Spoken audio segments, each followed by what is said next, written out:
हरे कृष्णा। तो मैं हूँ बजेंद्र से दास। गरुड़ पुराण पार्ट 7 में आप सभी का स्वागत है। तो दोस्तों, आज हम चर्चा करेंगे कि किस कारण से व्यक्ति नरक में जाता है। उसे नरक का मुख देखना पड़ता है, यम मार्ग का मुख देखना पड़ता है। ऐसे कौन से पाप कर्म हैं जिसे करने से व्यक्ति को नरक जाना पड़ता है? ऐसे बहुत सारे हैं। गरुड़ पुराण में एक एक पाप कर्म का वर्णन किया हुआ है और उसके विषय में एक एक शिक्षा का भी वर्णन किया हुआ है, लेकिन हम केवल मुख्य पाप कर्मों का ही यहाँ पर वर्णन करने का प्रयास करते हैं। तो चलिए चलते हैं।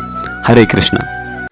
तो नरक में जाने का जो कारण है तो भगवान विष्णु गरुड़ जी को बता रहे हैं। तो हम जो संक्षेप में जानने का प्रयास करेंगे, जैसे कि एक, मैंने धर्माचरण नहीं किया। दूसरा, मैंने दान नहीं दिया, अग्नि में हवन नहीं किया, तपस्या नहीं की, देवताओं की पूजा भी नहीं की, विधि विधान से तीर्थ सेवा तीर्थ यात्रा नहीं की। तो तीर्थ यात्रा में भी जाते तो लोग क्या करते, कचरा फेंक देते हैं। सुपरवाइज़र की तरह वहाँ पे गलतियाँ ढूंढते, गलतियाँ निकालने का प्रयास करते। तो कभी ये नहीं सोचते कि गंगा के किनारे गंदगी पड़ी तो उसे मैं उठा के डस्टबिन में डाल दूँ, तो ये नहीं सोचते। तो वहाँ पर भी जाके क्या करते, गंदगी फैलाते, कूड़ा कचरा नदी में डाल दे। वहाँ पर भी दोष देखते हैं। बाद में प्रामाणिक वैष्णव की पूजा नहीं की, उनकी सेवा नहीं की, गंगा का सहारा नहीं लिया। हजारों बहाने बनाए शराब पीने के लिए, लेकिन गंगा जाने के लिए, तीर्थ यात्रा जाने के लिए एक बहाना नहीं बनाया। नंबर 9, सत्पुरुषों की सेवा नहीं की, परोपकार नहीं किया, मनुष्य पशु पक्षियों के लिए जल की व्यवस्था नहीं की, गौ सेवा नहीं की, वेदों और शास्त्रों के वचनों को प्रमाण नहीं माना, पुराणों को नहीं सुना, विद्वानों की पूजा नहीं की। जीवात्मा होता है, वो श्री जीवात्मा इस प्रकार विलाप करती है, मैंने पति की हितकारक आज्ञा का पालन नहीं किया, पातिव्रत्य धर्म का ठीक से पालन नहीं किया, धर्म की बुद्धि से पति की सेवा नहीं की, पति की मृत्यु के बाद वैधव्य प्राप्त करके भगवान की भक्ति नहीं की, उपवास करके तपस्या नहीं की, अत्यंत कामुकता के कारण ही मुझे श्री शरीर प्राप्त हुआ था। तो इस प्रकार वो श्री जीवात्मा होती है, वो विलाप करती है। वैतरणी नदी में कौन कौन लोग जाते हैं, उस पाप कर्म का मैं वर्णन करता हूँ यहाँ पे। सज्जन लोगों की हत्या करने वाले, निष्पाप लोगों की हत्या करने वाले, नशापान करने वाले, गो हत्या करने वाले, बाल हत्या और स्त्री हत्या करने वाले, गर्भपात करने वाले स्त्री पुरुष, जैसे कि पिल्स लेती अभी माताएं लोग, गर्भ को नष्ट कर देती हैं। तो गुप्त रूप से पाप करने वाले, जैसे गुप्त रूप से माने अभी रात में बच्चे लोग पॉर्न देखते हैं, बुरी बुरी चीज़ें दिखते हुए भी गुप्त रूप से पाप कर्म हैं। और बहुत सारे कर्म होते गुप्त रूप से पाप करने वाले। बाद में गुरु का पैसा चुराने वाले, ब्राह्मण और देवताओं का धन चुराने वाले, मंदिरों का धन चुराने वाले, श्री धन और बाल धन चुराने वाले, जो कर्जा होता है उसको परत न देने वाले, फिर से वापस न देने वाले, जमीनी चुराने वाले, विश्वासघात करने वाले, विष देकर मारने वाले, दूसरों का दोष को ग्रहण करने वाले, गुणवानों के प्रति द्वेष भाव रखने वाले, जो बुरे आचरण करते उन लोगों का संग करने वाले, मूर्ख लोग, सत्संग से दूर रहने वाले। हाँ, तो उनको बुलाओ कि अभी सत्संग की कथा है, तो वहाँ पर नहीं आएंगे, लेकिन उनको बोलो कि शराब की पार्टी है, हाँ यहाँ पे मटन मिलेगा, अंडा मिलेगा, तो वहाँ के दौड़ के जाएंगे ऐसे पार्टियों में। तो बाद में जो तीर्थों, सज्जनों, सत्कर्मों और गुरुजनों और देवताओं की निंदा करने वाले, तीर्थ यात्रा का कोई निंदा करता है, लोग सज्जनों की निंदा करते, सत्कर्मों की निंदा करते, गुरुजनों और देवताओं की निंदा करते, पुराण वेद मीमांसा न्याय वेदांतों को दूषित करने वाले, दुखी व्यक्ति को देख प्रसन्न होने वाले और प्रसन्न व्यक्ति को देख आनंदित होने वाले, तो दुर्वचन बोलने वाले तथा दूषित चिंतन करने वाले। कुछ लोग होते जिनको कड़वा बोलना ही पसंद होता है, दुखाना ही अच्छा लगता है, तो वो भी नरक में जाते हैं। जो हितकर वाक्य और शास्त्रीय वचनों को कभी न सुनने वाले, उनको अगर हित की बात भी सुनाई जाए तो क्या करते हैं, सांप की तरह क्या करते हैं, अपना फना ऊपर उठा देते हैं। तो हितकारक वाक्य और शास्त्रीय वचनों को कभी न सुनने वाले, अपने को सर्वश्रेष्ठ समझने वाले। कुछ लोगों को सत्ता, पैसा, विद्वत्ता का बड़ा घमंड होता है, तो लोगों को नीचा दिखाते वो लोग, और कुछ नीचे स्तर पर जाके लोगों को दुखा दे, मन को दुखा दे। तो ऐसे लोग घमंडी, मूर्ख होते हुए अपने आप को विद्वान समझने वाले, जो बुजुर्ग होते उनका अपमान करने वाले, माता पिता, गुरु, आचार्य जो लोग होते उनका अपमान करने वाले, पतिव्रता, सच्चरित्र, उत्तम कुल में उत्पन्न, विनय से युक्त पत्नी का त्याग करने वाले, जो प्रामाणिक पत्नी है उसका त्याग करने वाले लोग भी नरक में जाते हैं। उसका विश्वासघात करते हैं, यानी कि पराई स्त्री संग करते हैं, पत्नी को छोड़कर, वो भी नरक में जाते हैं। सद्गुणी सच्चरित्र इंसान में दोष ढूंढने वाले, असत्य कथन करने वाले, स्वयं दी हुई वस्तु का अपहरण करने वाले, यानी कि कुछ चीज़ अगर दान दे दी हो तो उसे वापस कभी नहीं लेना चाहिए, पीछे मुड़कर कभी नहीं देखना चाहिए, कभी किसी उसके ऊपर टिप्पणी नहीं करनी चाहिए, कुछ नहीं बोलना चाहिए। तो ऐसे दान का कोई मोल नहीं होता, ऐसा व्यक्ति नरक में ही जाता है।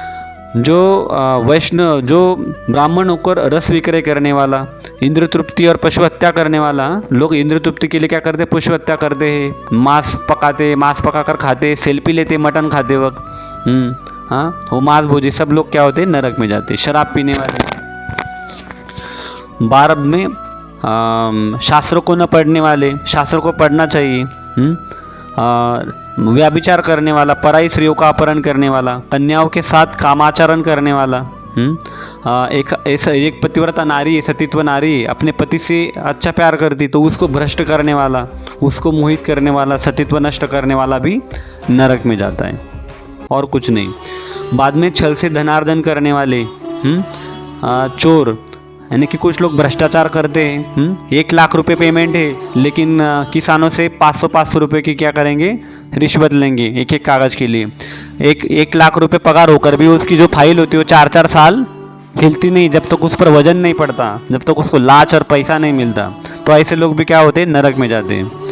अत्यधिक वृक्ष काटने वाले, जंगल और बगीचों नष्ट करने वाले, व्रत और तीर्थों का त्याग करने वाले, तीर्थ यात्रा नहीं जाते। अगर किसी उम्र 60-70 साल हो जाती है लेकिन पास में तीर्थ यात्रा हुआ, उस तीर्थ में भी वो नहीं जाते, ऐसे भी लोग नरक में जाते।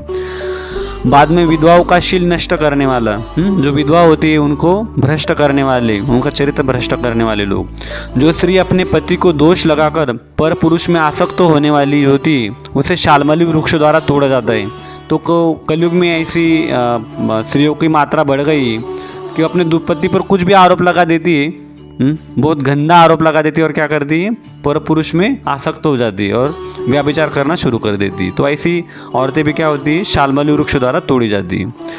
वेद की निंदा करने वाला, भगवद गीता भागवतम इनकी निंदा करने वाला नास्तिक, मर्यादा का उल्लंघन करने वाले, कंजूस लोग होते हैं, जान चले जाएंगे लेकिन पैसा नहीं छोड़ेंगे, विषयों में डूबे रहने वाले, दम्भी और कृतज्ञ लोग जिनको उपकार की कोई जान नहीं होती, जो कुआं, तालाब, बावली, देवालय तथा सार्वजनिक स्थान नष्ट करने वाले।